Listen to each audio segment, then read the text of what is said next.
Сол үшін барлығы сондай, Құдай сақтасын, ертең ақыретте бір-бірінен қашатын емес, іздейтін досқа айналыңыздар, Құдай қаласа. Іздейтін досқа. Кәдімгі бір-бірлеріңді жігерлендіріңдер да. Бауырым, кеттік намазға. Бес намазын оқыдың ба, ақшамды оқып жүрсің ба, точно ма?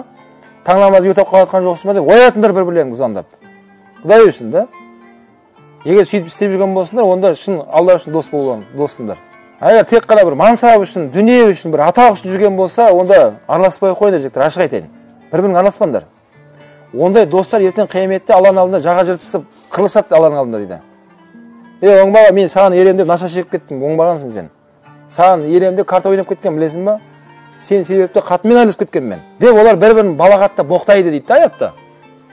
Сол кезде Алла Тағала ол екеуіне лағнат етіп екеуін тозаққа лақтырам деп айтады дейді.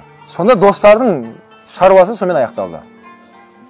Содан Расулullah айтады, достың ең қайырлысы ақыретті еске алатын дос деп айтқан. Бұл сондай достық қана ізде сен өзіңе. Қалған бәрі өтірік дос емес ол. Да? Өтіп қара. Алла Расулды жақсы көре ме? Вот соны дос қылыңдар өздеріңе. Сонымен аралас бар. Ұнамаса да ұнат өзіңе. Шақыр, аралас, сыйлық бер, бауырым араласайық, машалла. Байқаймын сен Расулланы жақсы көреді екенсің. Мен де Расулланы жақсы көремін. Деп сол ортаға сіңсең, иншалла онда ол ең қайырлы орта деп айтқанда пайғамбар алейхиссалам.